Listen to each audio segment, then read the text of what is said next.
I'd love to start with these. 10 years of work right there. Someone on your team called these the real-life Tony Stark glasses. Very hard to make each one of these. That makes me feel incredibly optimistic. In a world where AI gets smarter and smarter, this is probably going to be the next major platform after phones. I miss hugging my mom. Yeah, haptics is hard. How does generative AI change how social media feels? We haven't found the end yet. The average American has fewer friends now than they did 15 years ago. Why do you think that's happening?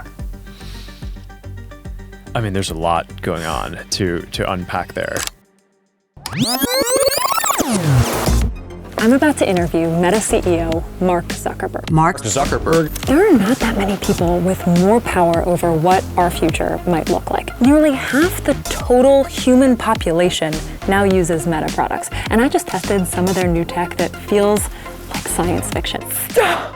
This is crazy. Mark Zuckerberg and the team at Meta are imagining a future that billions of other people might actually end up living in. So my goal for this conversation is to try to figure out what that future really looks like, to paint a picture of the future Mark Zuckerberg is trying to build, so that you can decide for yourself what you think of it. Welcome to the first episode of our new series, Huge Conversations.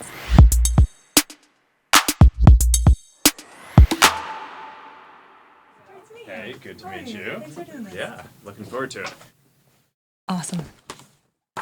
I'd love to tell you what my goal is of this conversation. Go for it. So we have a show called Huge If True, which is this very optimistic show about science and technology and the potential futures that we can build.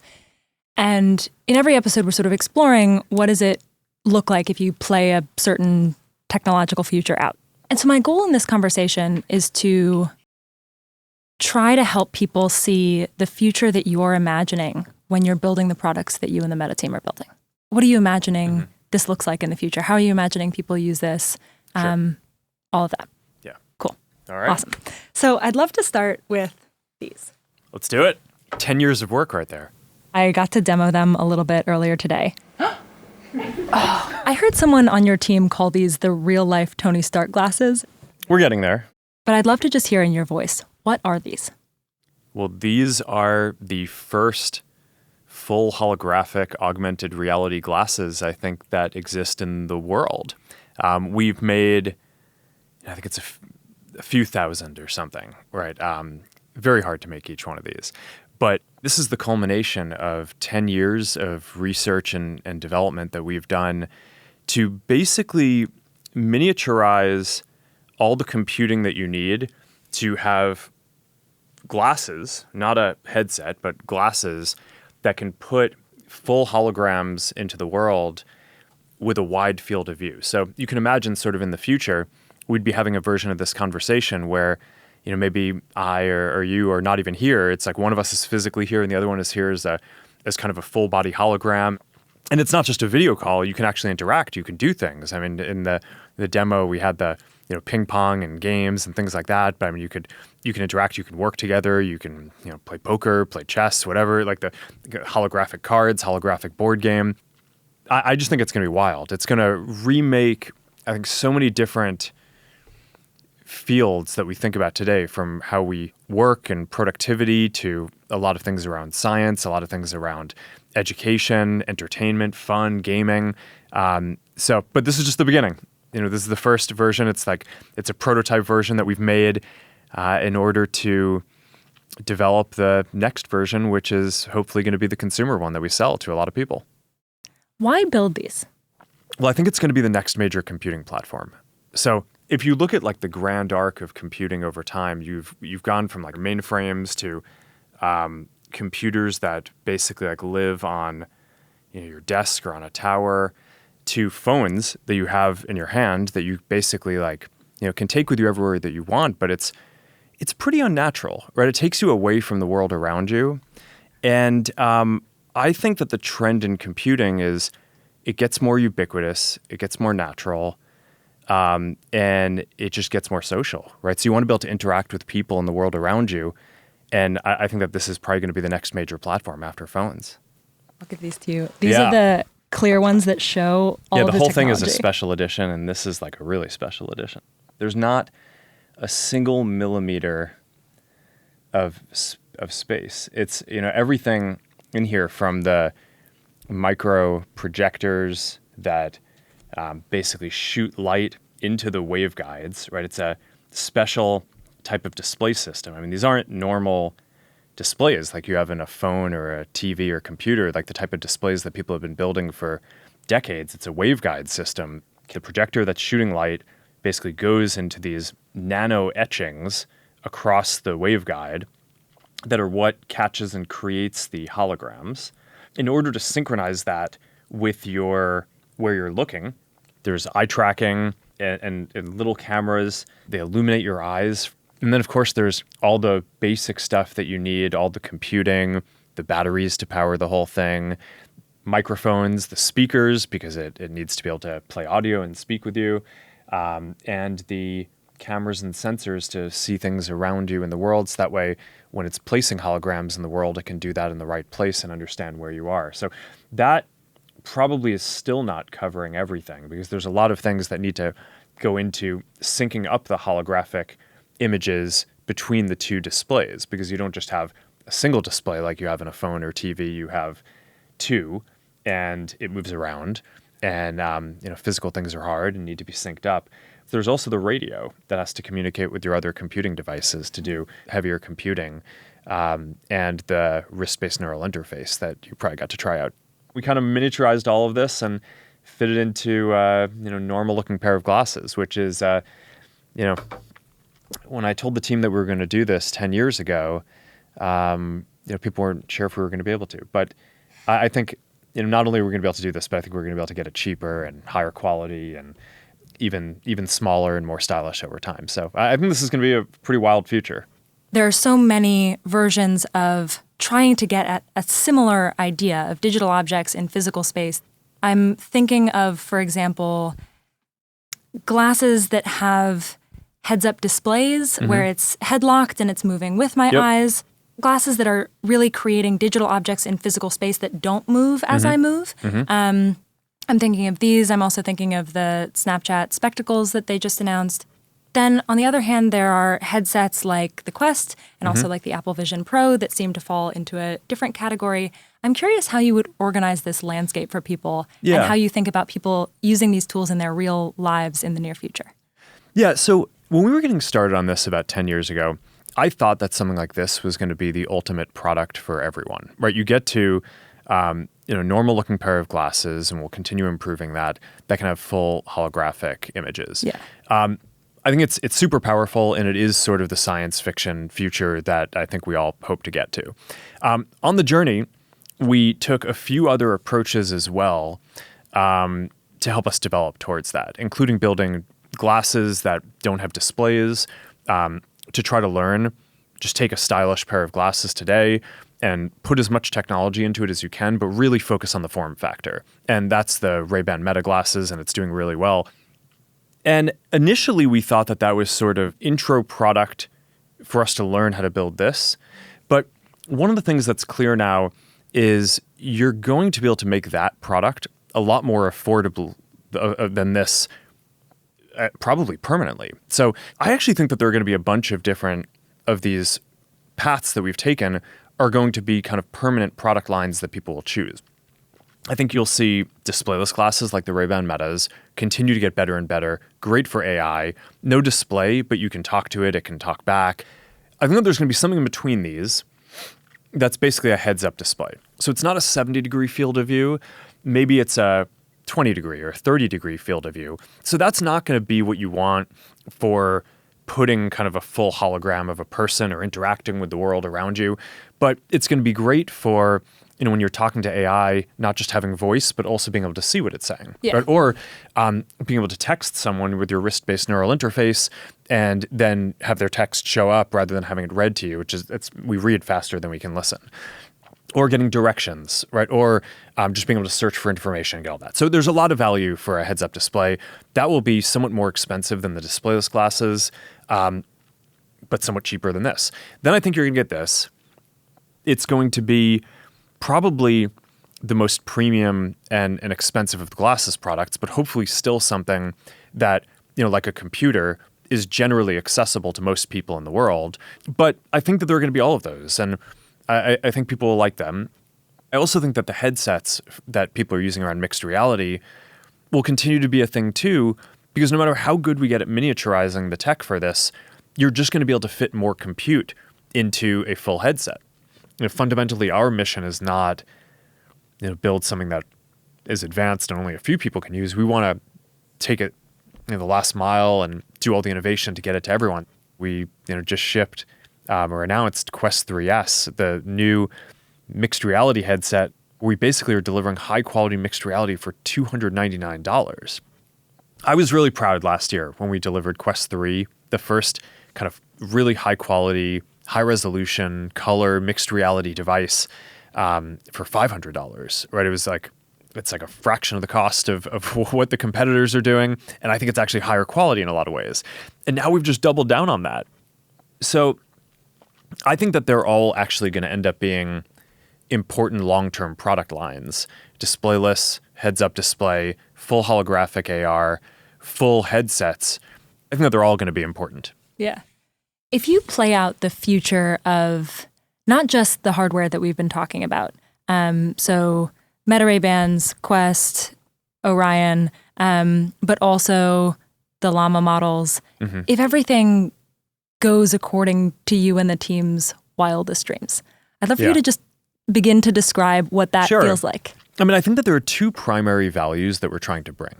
On the AR and kind of mixed reality side, the main value we're trying to bring is this feeling of presence, right? So there's something that I think is just really deep about being physically present with another person that you don't get from any other technology today. And I think that that's the thing when people have a very visceral reaction to experiencing virtual or mixed reality, what they're really reacting to is that they actually, for the first time with technology, feel a sense of presence, like they're in a place with a person.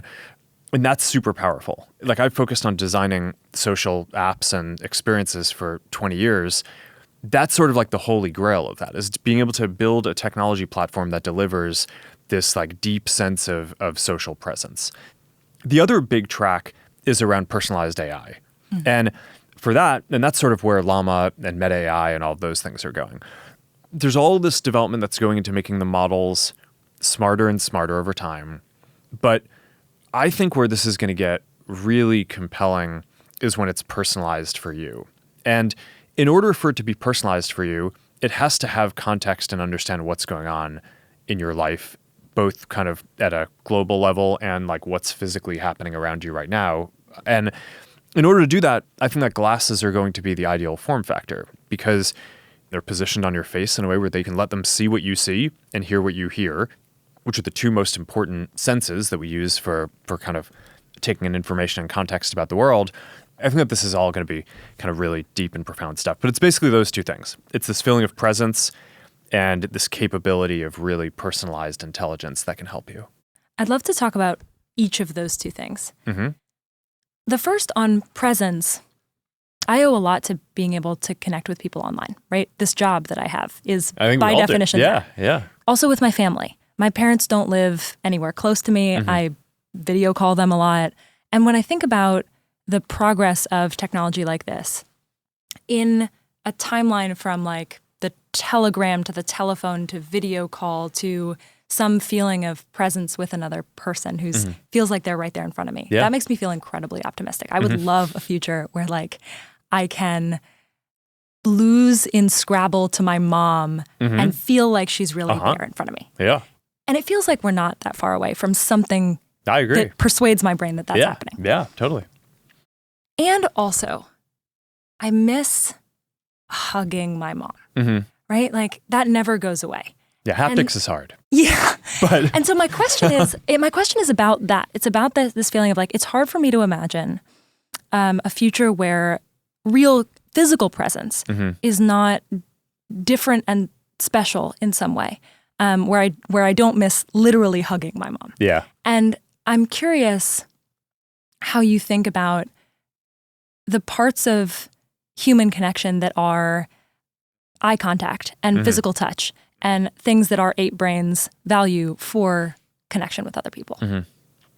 Yeah, well, eye contact I think we're going to get to a lot before the touch part. For haptics, I do think we'll make progress on that, but it's obviously, there's a spectrum there too, from kind of hands, which is where if you draw out the kind of like homunculus version of a person in terms of like what are our kind of sensory, what's like the majority of what we're sensing. Yeah, it's hand. Yeah. So I think being able to do that for your hands is probably the most important place to start. And you have a rough version of that with controllers today.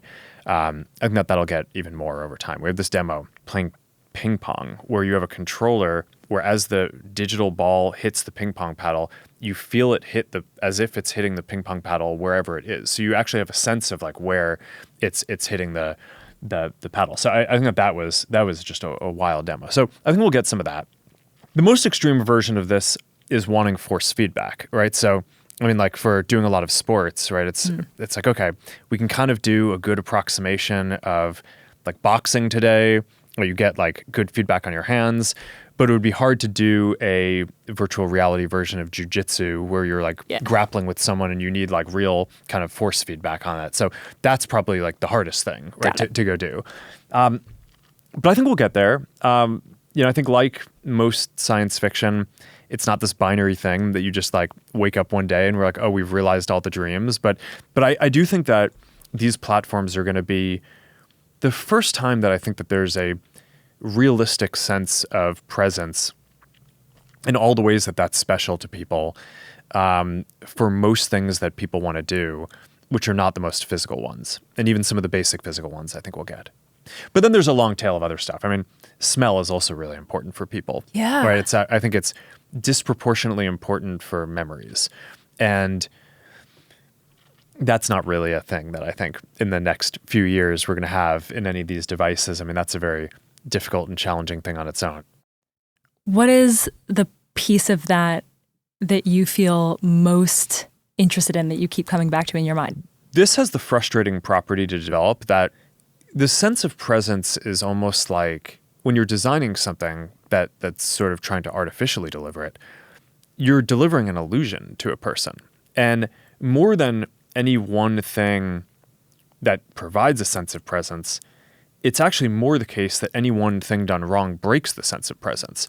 You kind of know that you're interacting with technology, but it's so convincing that that you just kind of go along with it. And you're like, okay, yeah, no, this person feel like they're there, right? When I did that ping pong demo, at the end of it, I dropped the ping pong paddle on the virtual table and it shattered. So that was not the best for our internal development, but like that's winning in our development, right? It's like when you feel like something is kind of so realistic that you're just convinced that it's there.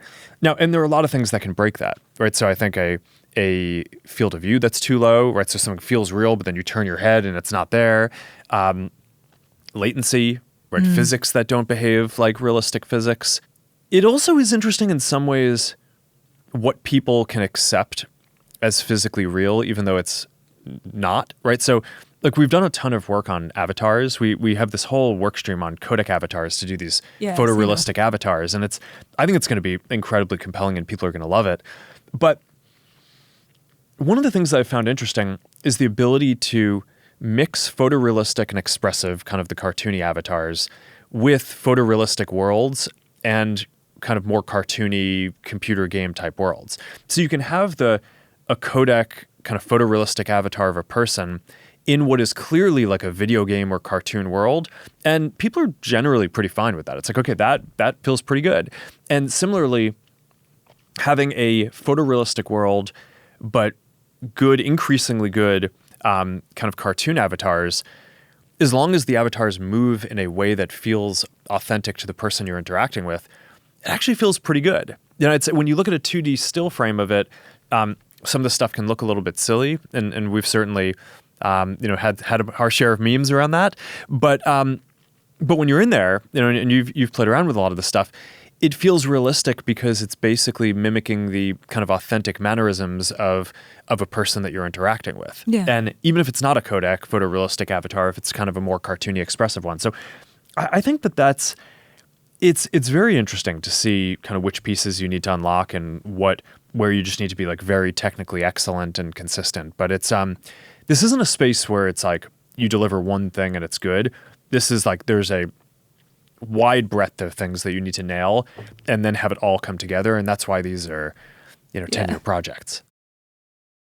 It seems like an interesting way to learn about the human brain and what we actually care about with respect to what feels real.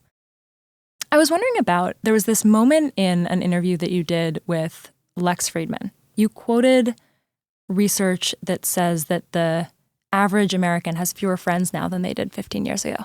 Yeah. And I was so interested in that because it seems like if we want to get to a world where there's more human connection, this is the trend that we're going to have to grapple with. And just to give some data on this, in the American Time Use Survey, over the last 20 years, the amount of time American adults spend socializing in person has dropped by nearly 30%. For ages 15 to 24, according to the Surgeon General, it's nearly 70%. And I look at that data and I think to myself, well, maybe if we're all socializing digitally, that doesn't matter so much. Maybe there's a future where that's actually fine. But there's also data that suggests that we're struggling somewhat. The number of Americans who say that they don't have a single close friend, that share has jumped really from 3% to 12% in the last 30 years. It feels to me like with all the tools that we've built for human connection, we're struggling to connect. And I'm curious, why do you think that's happening? I mean, there's a lot going on to unpack there. A lot has changed sort of economically and socially during that period, and a lot of those trends go back before a lot of the modern technology. So I mean, this is something that a lot of academics and folks have studied, but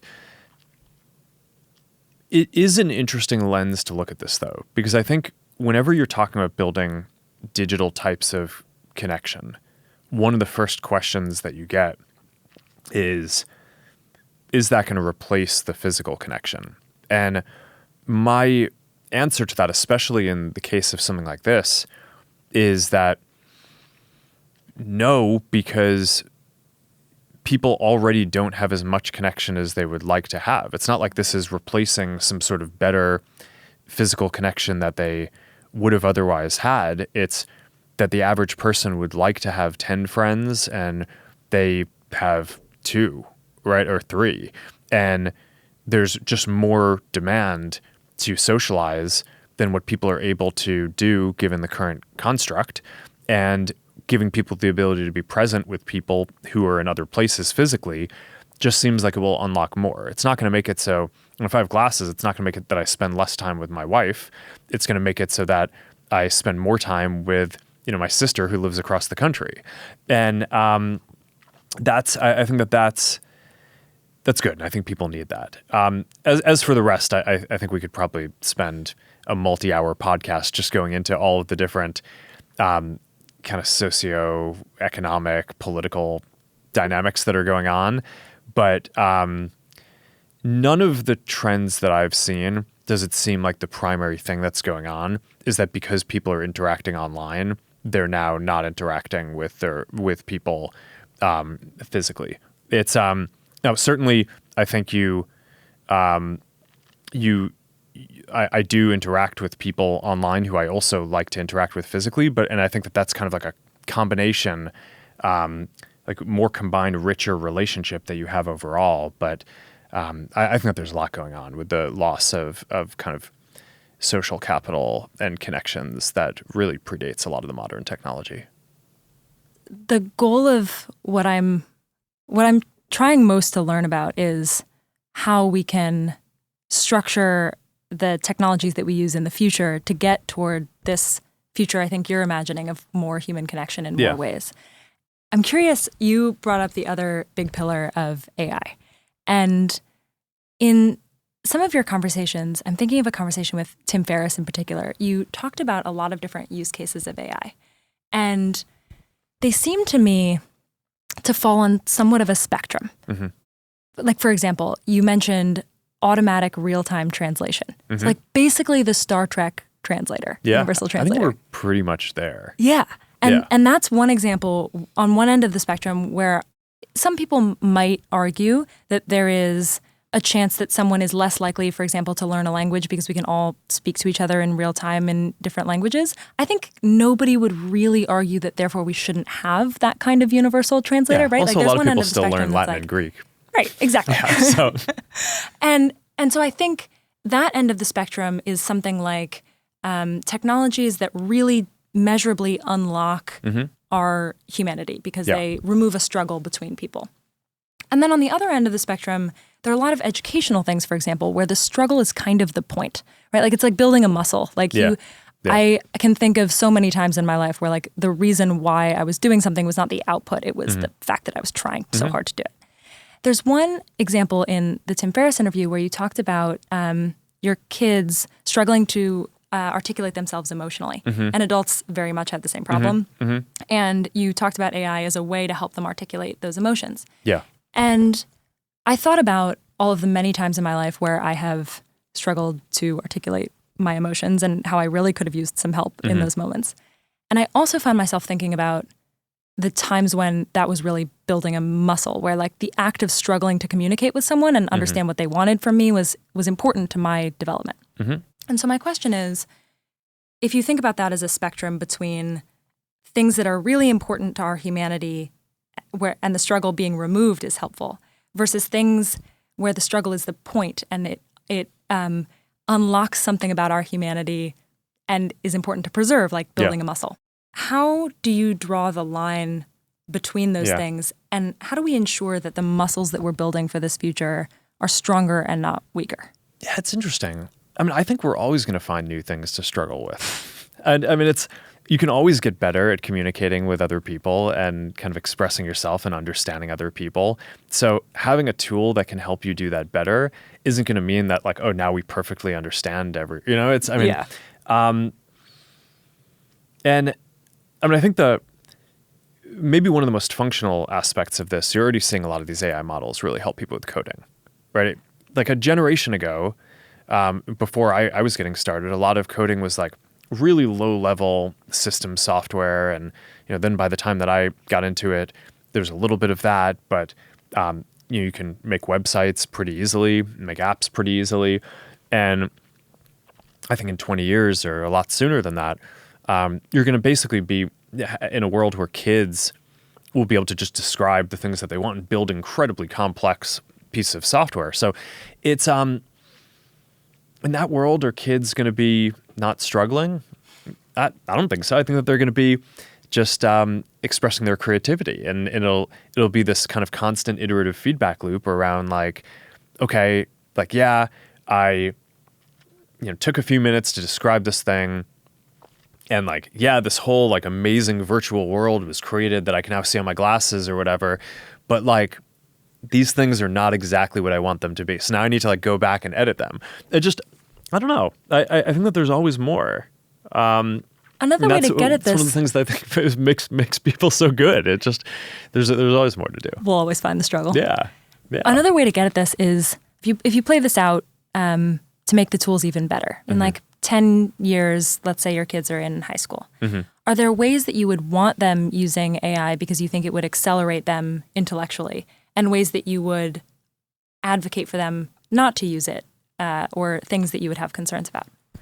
I mean, I think that there's some things that you need to be able to do yourself. I think that that's a lot of the basic fear that people have around this. I agree with that. Is that while we're building these amazing tools, we get away from this self-confidence and ability of being able to do like this basic stuff yourself. So it's like, all right, you have a calculator, but it's still good to be able to do kind of basic math in your head, because there are a lot of things that come up throughout the day that you just want to have a general numeracy around, right? That often they're not expressed in numerical terms, but just in terms of understanding trends or understanding arguments that people are making, you kind of need to understand the shape of how numbers come together. And so I think one of the big debates is like, should we still teach our kids to program computers? Even though you're going to have these tools in the future that are just so much more powerful than anything that we have now to produce incredibly complicated pieces of software, I think the answer to that is probably yes, because I think teaching someone how to code is teaching them a way to think rigorously. And that even if they're not doing most of the code production, I think it's important that you kind of have the ability to think in that way. And I think it's going to just make you generally a better thinker and better person. So yeah, maybe that's like this generation's version of calculators. It's like, so you'll want to use the calculator, but you'll also want to be able to generally do without it. Other ones like language, I don't know. I mean, different people can come out. I mean, I think this is one of the interesting questions about parenting these days. Is like, is just kind of like what's important to teach your kids in an era where so much is going to change over the time that they're even in school. Language, I think you can make similar arguments. I think that there's a lot of it's probably going to be less functionally relevant in the future to learn multiple languages, but it sort of helps you think in different ways. I've found from the languages that I've studied that a lot of it, you learn about the structure of your own language. You also learn about the culture, right? Because so much of how things are expressed in different places is tied to the nuance and the history of kind of how. So I think that's all valuable and interesting stuff to get into. But then, I don't know, at the same time, we only have so many hours in the day, so people need to prioritize what they're going to learn. And it may be that, okay, in a world with perfect translation, which, by the way, we basically just announced on the Ray-Ban Metas that now you're going to be able to just like you go to different countries. We're starting out. Wild. Yeah, we're starting out with just a few languages, but we'll roll it out to more. And you could be traveling anywhere, and you have your glasses, and they just translate in real time in your ear. So it's wild. So I think people are going to need to choose what they want to focus on going forward. How do the developments that we've been talking about in AI intersect with social media and the platforms that most people use today? There's a future where there's generated images and generated text and maybe AI influencers. How does generative AI change how social media feels in the future? Yeah. I mean, I think that's a really deep one. There's already been one big shift, which is that social media started out as people primarily interacting with their friends. And now it is, at least half of the content is basically people interacting with creators or content that's not created by people who they kind of personally know. So we sort of already have that paradigm. And I think AI is probably going to accelerate that. It will give all these people additional tools, right? So your friends will create kind of funnier memes and more interesting content. That'll come from a lot of different ways. I think some of it will be, okay, your friends have glasses and they capture a bunch of stuff, and before they might have not been able to edit it to make it interesting, or maybe it was just too much work, or they didn't even realize that they captured something amazing, but now the AI is like, hey, I made this thing for you out of your content. And it's like, okay, that's awesome. People will enjoy that. Creators, obviously, kind of much more specialized skills are going to be able to use even more advanced AI tools to make more compelling content. But then I think that there will be a bunch of kind of green field type stuff where maybe in the future there will be content that is purely generated by AI, by the system, personalized for you. Maybe it's summarizing things that are out there that are going to be interesting. Maybe it's just producing something funny that makes you laugh. This is going to be a very kind of deep zone that there's a lot to experiment with. I know there are going to be AI creators as well as creators building AI versions of themselves. I mean, that's a thing that we just showed too at Connect is basically, I mean, if you're a creator, one of the big challenges is all right, there are only so many hours in the day, and your community probably has a nearly unlimited demand to interact with you, and you want to interact with them because you're trying to grow your community. I mean, that's both socially and from a business perspective. That's sort of, growing the community is an important part of what every creator does. So, okay, if we can make it so that each creator can basically make an AI artifact that their community can interact with, people will be clear that it's not the actual creator themselves, but it's almost like a piece of digital art that you're producing, like an interactive sculpture or something that it's like you train it to, here's the context that I want it to have, here's the topics I want it to communicate on, here's stuff that I want it to stay away from. You're giving your community something to interact with when you can't be there to kind of answer all the questions.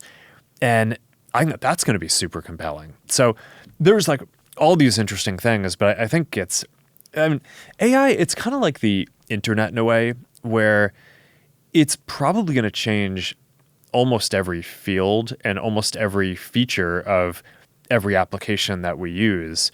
It seems sort of hyperbolic to say that, but I do think that's true. And it's just hard to sort of enumerate all the different things up front. But I think that over the next 5 to 10 years, we're just going to explore the impacts in each of these areas. And it's going to be like an amazing amount of innovation and really exciting.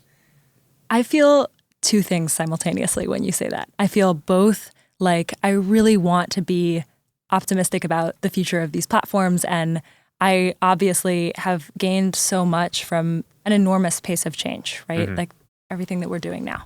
And what I actually feel is worried. I feel some specific concerns around the way that, I might communicate with an audience and the way that they might respond to that, or the way that human communication might change, but also more generalized, just sort of fear of the pace of change and worry. Yeah. And I don't think I'm alone in that feeling. Yeah, and you're supposed to be the optimist. I know.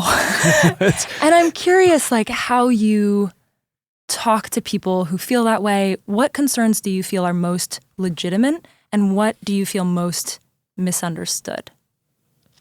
I think the pace of change is always a concerning thing, right? It's there is a lot of uncertainty about how things will go in the future, and we're all going to get really amazing new tools to do both our hobbies and our jobs, and they'll make it so we can do better work and have better lives.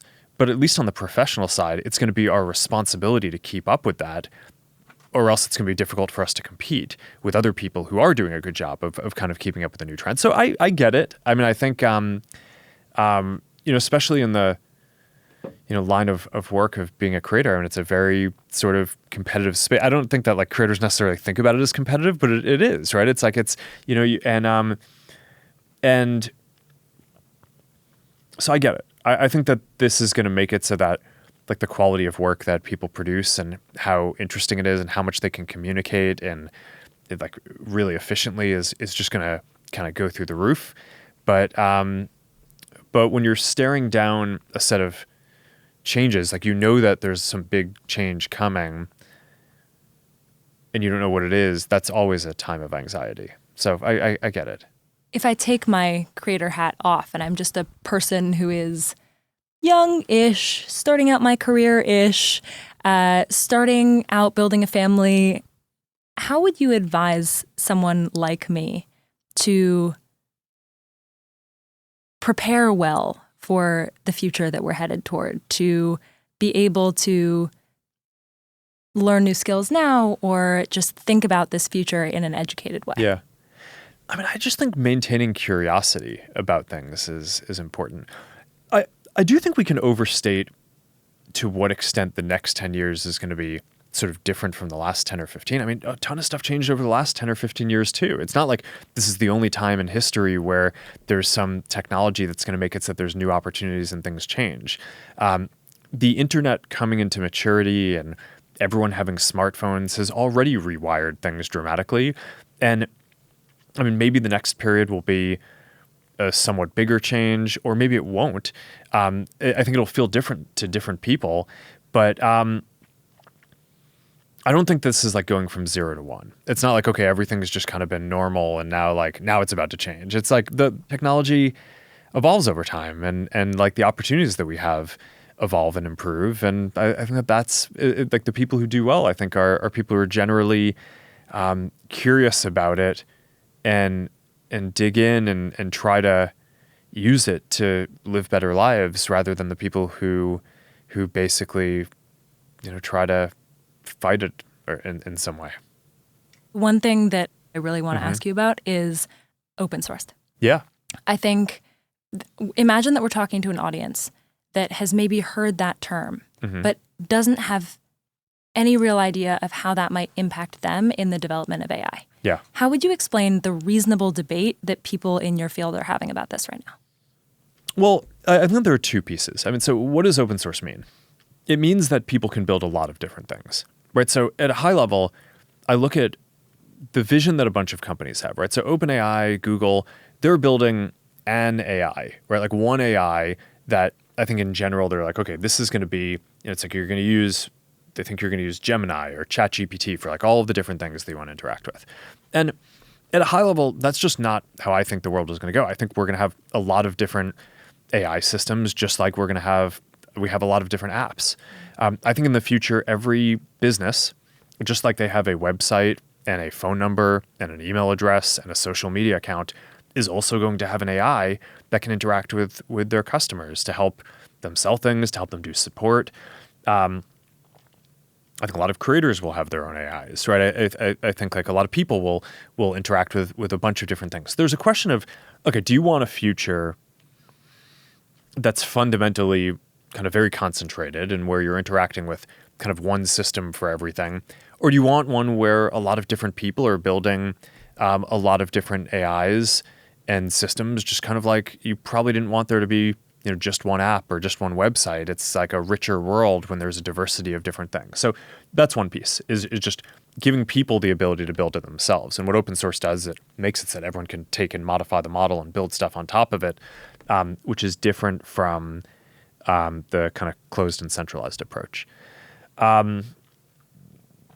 The safety debate is a specific part of this, which is in a world where AI gets smarter and smarter, what's the way that we have the highest chance of having a kind of positive future and not having a lot of the safety concerns? And I think some people think that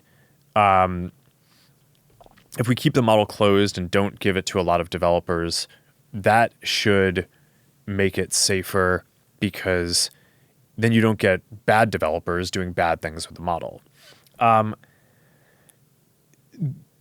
Historically, I think what we've seen with open source is actually the opposite, which is that this is not the first open source project, right? I mean, this has been a thing in the industry for decades. And I think what we've traditionally seen is that open source software is safer and more secure, largely because you put it out there, more people can scrutinize it because they can see all parts of the system. And then there are inevitably issues with any software. There are bugs, there are security issues. And initially with open source, people thought, hey, if you're putting this software out there and there are holes in it, isn't everyone just going to go exploit those holes, and especially the bad guys? But it turned out that it's sort of in this counterintuitive way that by adding more scrutiny to the systems, the holes became apparent quicker and then were fixed. And then people roll out a new version, just like we roll out a new version of our models, right? Llama 3, Llama 3.1, Llama 3.2, everyone upgrades. So I think the same thing is going to happen here. I think it's sort of this counterintuitive thing where even though I think there's some concern around, all right, are bad guys going to do bad things with these models? I actually think you just get a kind of smarter and safer model for everyone the more it's rolled out and the more kind of scrutiny is on it. And then part of that is we get feedback and we make the model safer so that as we roll it out to more people, it's safer for more people to use. So I think that the history of open source and the software industry generally would suggest that open source is going to lead to a more prosperous and safer future. Our show is called Huge If True. And what I mean by that is kind of testing the most optimistic, non-obvious thing. Mm-hmm. And so my question to you is, what is the biggest open, genuine question on your mind right now? In which field? You're in so many. I am particularly curious about the combination of AI and hardware, but I realize that we've covered a lot. Mm-hmm. So I'm curious the direction you'd take this on a question that occupies you right now. Gosh, I mean, I think maybe one that's a little more AI specific is there a current set of methods that seem to be scaling very well, mm-hmm. right? So with past AI architectures, you could kind of feed an AI system a certain amount of data and use a certain amount of compute, but eventually it hit a plateau. Mm-hmm. And one of the interesting things about these new transformer-based architectures over the last 5 to 10 years is that we haven't found the end yet. So that leads to this dynamic where Llama 3 we could train on 10 to 20,000 GPUs. Llama 4, we could train on more than 100,000 GPUs. Llama 5, we can plan to scale even further. And there's just an interesting question of how far that goes. It's totally possible that at some point we just hit a limit, and just like previous systems, there's an asymptote and it doesn't keep on growing. But it's also possible that that limit is not going to happen anytime soon, and that we're going to be able to keep on just building more clusters and generating more synthetic data to train the systems, and that they're just going to keep on getting more and more useful for people for quite a while to come. And it's a really big and high stakes question, I think, for the companies, because we're basically making these bets on how much infrastructure to build out for the future. And this is hundreds of billions of dollars of infrastructure. So I'm clearly betting that this is going to keep scaling for a while. But it's one of the big questions, I think, in the field, because it is possible that it doesn't. That obviously would lead to a very different world where I'm sure people will still figure it out eventually. You just need to make some new fundamental improvements to the architecture in some way.